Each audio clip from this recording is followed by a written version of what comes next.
Bismillahirrahmanirrahim. Assalamualaikum warahmatullahi wabarakatuh. Alhamdulillah. Alhamdulillah nahmaduhu wa nasta'inuhu wa nasta'dihi wa nastaghfiruh wa na'udzu billahi min shururi anfusina wa min sayyiati a'malina. May yahdihillahu fala mudilla lahu wa may yudlil fala hadiya lahu. Asyhadu an la ilaha illallah wa asyhadu anna Muhammadan abduhu wa rasuluhu wa habibuhu wa khaliluhu. Allahumma salli wa sallim alaihi wa ala alihi wa ashabihi wa man nasarahu wa wala. Wa ba'du fa ya ibadallah, usikum wa nafsi wa iyaya bitaqwallah faqad faza al-muttaqun. Terima kasih pada pimpinan majlis yang dimuliakan Murusi dan seluruh anggota kuasa Surah Al-Hakim, Ustazah muslimin dan muslimat pada malam ini, mudah-mudahan dapat rahmat dan keberkatan daripada Allah Subhanahu wa taala. Alhamdulillah, segala puji dan syukur kepada Allah Subhanahu wa taala kerana dengan limpahan kurnia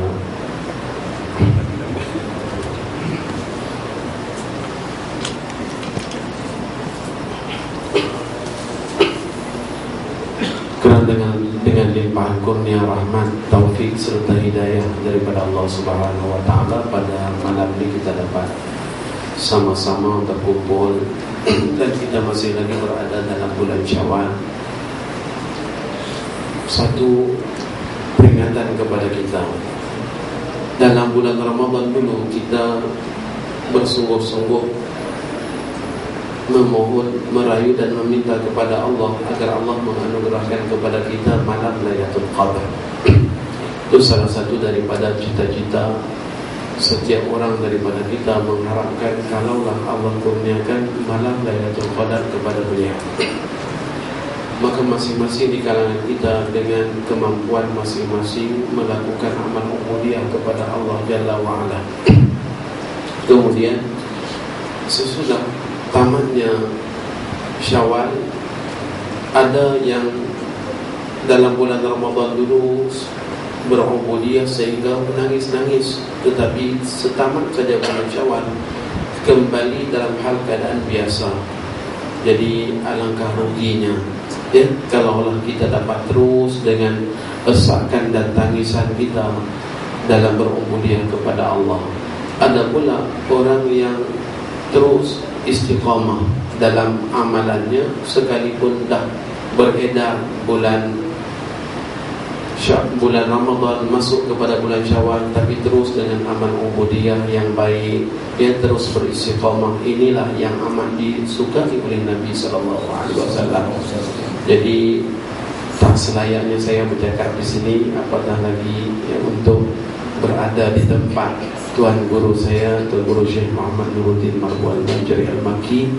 Jadi satu saja peringatan, saya membacakan sebuah hadis, kata Nabi SAW, mauqifu sa'atin fi sabilillah khairun min qiyamil lail min qiyami lailatul qadri indal hijri.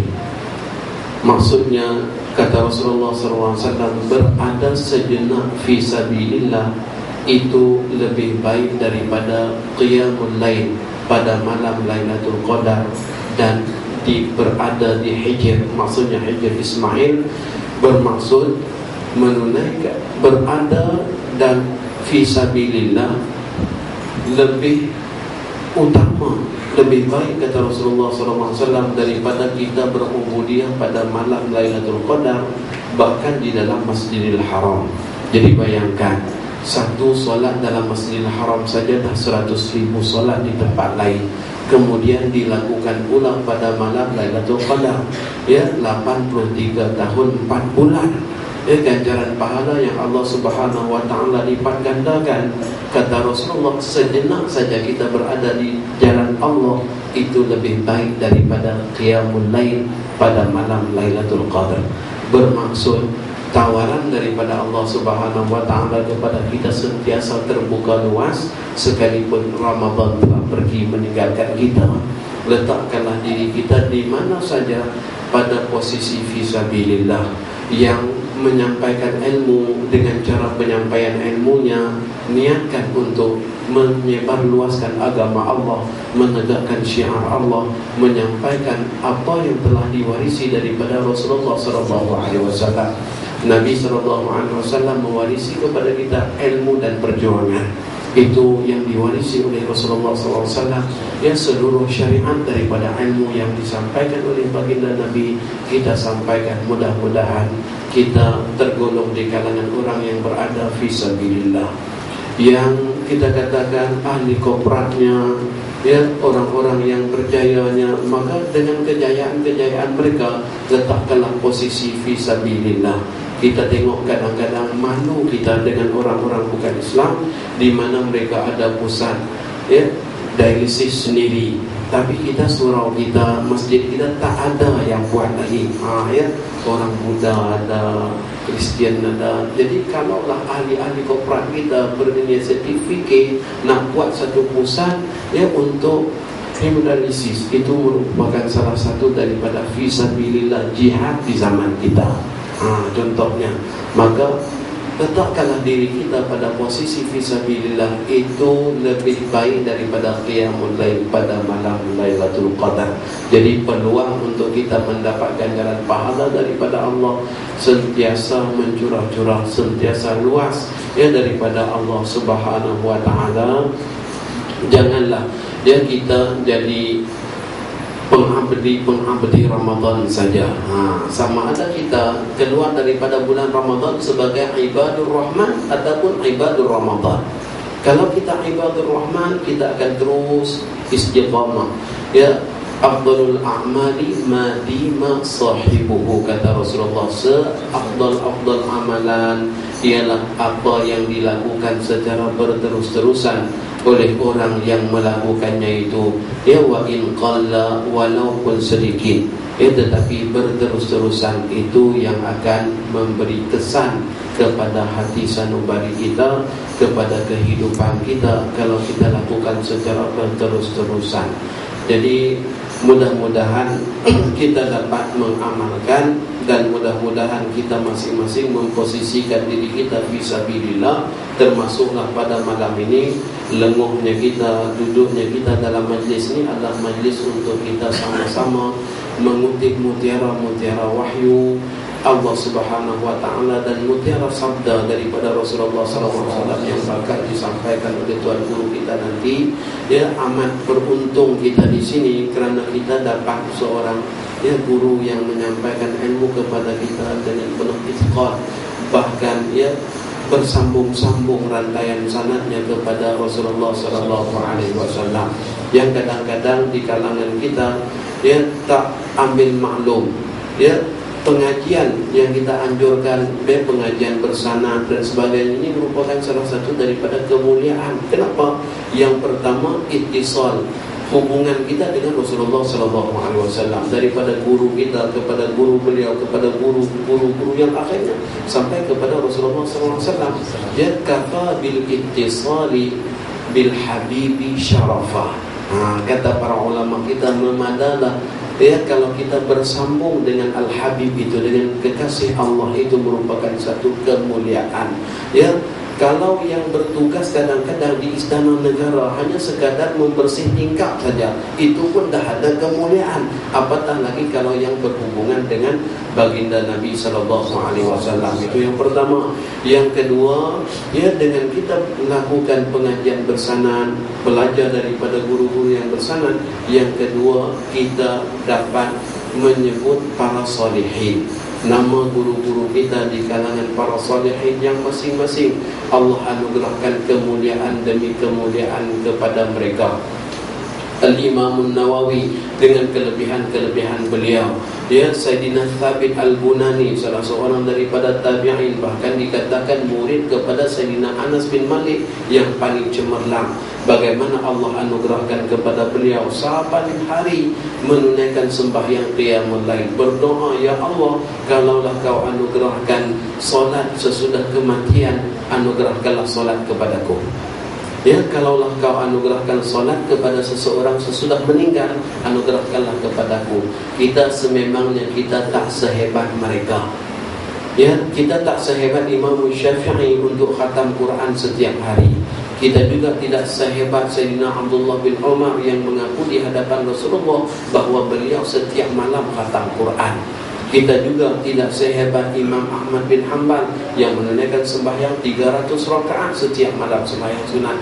Ya, tetapi dengan kita berhubung dengan mereka daripada rantaian-rantaian sanad tadi, mudah-mudahan kita tergolong di kalangan para ahibba, orang yang mencintai mereka. Sayyidina Abi Darda radhiyallahu taala anhu pernah berkata kepada Nabi sallallahu alaihi wasallam, "Ya Rasulullah, ar-rajulu yuhibbu qauman wa lam yastati' an ya'mal bi'amalihim." Seorang lelaki mencintai suatu kaum dan dia tidak mampu untuk beramal sehebat kaum tersebut. Kita mencintai para sahabat, kita tidak sehebat mereka. Kita mencintai Sayyidina Talha bin Ubaidillah yang menunjukkan betapa cinta dan kasih beliau sehingga kan ya pergelangan tangan beliau dikerak putus ya ketika mana dalam peperangan Uhud semata-mata untuk mempertahankan Rasulullah sallallahu alaihi wasallam. Kita tidak sehebat beliau. Kata Sayyidina Abu Bakar, ketika mana aku pergi menolong Talha, aku dapati 70 luka yang amat dalam, bahkan panah-panah yang menembusi tubuh beliau. Ya, beliau merupakan salah seorang daripada ahlu Badar. Jadi kita tak sehebat mereka.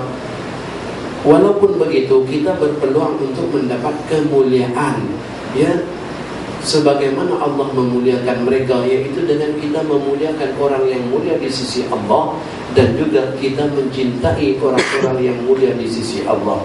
Maka kata Abu Darda, "Ar-rajulu yuhibbu qauman wa lam yastati' an ya'mal bi'amalihim." Seorang lelaki mencintai suatu kaum tetapi tidak mampu untuk beramal sehebat ya amalan mereka. Maka kata Rasulullah sallallahu alaihi wasallam, seolah-olah Rasulullah sallallahu alaihi wasallam mengetahui pertanyaan tadi itu daripada Sayyidina Abi Darda tentang diri beliau sendiri yang mencintai Rasulullah tetapi tidak mampu untuk beribadah sehebat Rasulullah sallallahu alaihi wasallam sehingga pecah-pecah telapak kaki Rasulullah, ya, sehingga baginda Nabi sallallahu alaihi wasallam membaca Quran daripada surah Al-Baqarah sampai surah An-Nisa satu rakaat, maka tak mampu nak dilakukan oleh Sayyidina Abi Darda. Beliau bertanya kepada Rasulullah, seorang lelaki mencintai suatu kaum dan tidak dapat beramal sehebat mereka. Maka kata Nabi sallallahu alaihi wasallam, "Anta ya Aba Darda ma'a man ahbabta." Kamu wahai Abu Darda, kamu akan bersama dengan orang yang kamu cintai. Kamu akan dikumpulkan dengan orang yang kamu cintai. Jadi kalaulah kecintaan kita tujukan kepada para salihin. Kalaulah kecintaan kita arahkan kepada orang-orang yang mulia di sisi Allah, mudah-mudahan Allah Subhanahu wa taala membangunkan kita di akhirat kelak, kita berada di bawah panji-panji kemegahan dan kemuliaan mereka.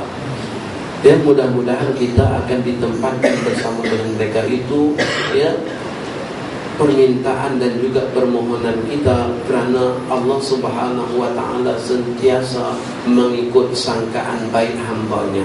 Jadi kalau kita bersangka baik dengan Allah, apatah lagi ini janji daripada Rasulullah sallallahu alaihi wasallam yang mengatakan bahawa anta ya Aba Darda ma'a man ahbabta. Kamu wahai Abu Darda, kamu akan bersama dengan orang yang kamu cintai. Jadi mudah-mudahan hadirnya kita di sini ya menunjukkan kasih kita kepada para salihin, menunjukkan kasih kita kepada para ilmuwan, dan juga berkasih sayang antara kita ya sebagai saudara seagama. Mudah-mudahan Allah Subhanahu wa taala lipat gandakan ganjaran pahalanya. Dan mudah-mudahan sebagaimana saya katakan tadi, duduknya kita di sini sebagai duduk fi sabilillah.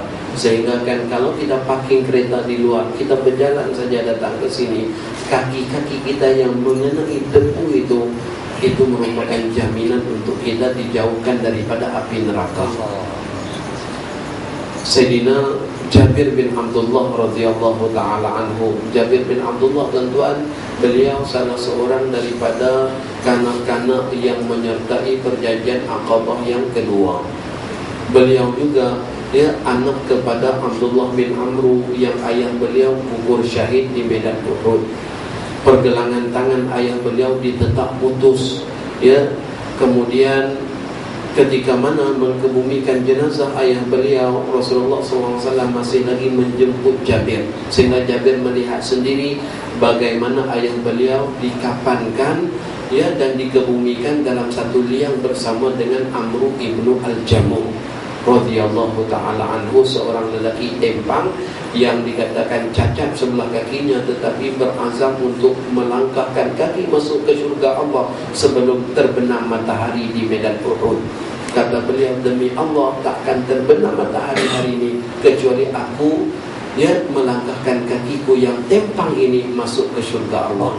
Jadi dan beliau gugur syahid, dikebumikan mereka dalam satu liang. Jadi Jabir bin Abdullah, kita ringkaskan kisah beliau, menyertai banyak peperangan. Yang peliknya, beliau ada haiwan tunggangan tetapi tak pernah menunggang haiwan tunggangan. Sehingga Abdullah bin Abdul Malik Al-Khasma'i, ketua pimpinan perang pada ketika itu, bertanya kepada Jabir bin Abdullah, ya Aba Abdillah, laqad yassarallahu laka dhahran fala tarkabha. Wahai Abu Abdullah, Allah Subhanahu wa ta'ala telah permudahkan kepadamu belakang haiwan tunggang, kenapakah kamu tidak menunggangnya? Tanya Abdullah bin Abdul Malik Al-Khasma'i. Maka kata Jabir bin Abdullah, laqad sami'tu Rasulullah sallallahu alaihi wasallam yaqul, aku pernah mendengar Rasulullah sallallahu alaihi wasallam bersabda, man irtabarat qadamahu fi sabilillah harramahu Allah alaihi an-nar. Sesiapa yang kakinya berdebu pada jalan Allah, Allah haramkan neraka menyentuh tubuhnya. Jadi sejak mendengar kisah ataupun penyampaian daripada Rasulullah SAW tersebut, maka Jabir bin Abdullah menyertai medan perang demi medan perang, tak pernah menunggang hewan tunggangan. Beliau berjalan kaki. Bahkan kapten ataupun kita katakan ketua angkatan perang tadi bergerak maju ke hadapan, lalu sengaja melaungkan suara sekuat-kuatnya, ya Aba Abdillah, laqad yassarallahu laka dhahran fala tarkabha. Ya wahai Abu Abdullah, Allah telah permudahkan kepadamu haiwan tunggangan, kenapa tidak menunggangnya? Maka Jabir faham, rupa-rupanya tuan kapten dia ni nak maklumkan kepada seluruh angkatan perang yang lain apa kelebihan berjalan fisabilillah. Maka beliau pun dengan kuat juga mengatakan, laqad sami'tu Rasulullah sallallahu alaihi wasallam yaqul, man irtabarat qadamahu fi sabilillah harramahu Allah alaihi an-nar. Sesiapa yang kakinya berdebu pada jalan Allah, Allah haramkan neraka daripada menyentuh tubuhnya. Terus semua angkatan perang turun dan mereka terkenal sebagai angkatan yang berjalan kaki. Ini yang disebut dalam kitab Hayatus Sahabah. Jadi mudah-mudahan kita ambil iktibar daripada kisah ini. Mudah-mudahan kita parking kereta di luar tadi, berjalan ke sini adalah sikit, kita katakan debu-debu itu sebagai isyhad, satu kesaksian bahawa kita juga yang bergerak pada jalan Allah Subhanahu wa ta'ala. Tuan-tuan, kita dah sampai. Jadi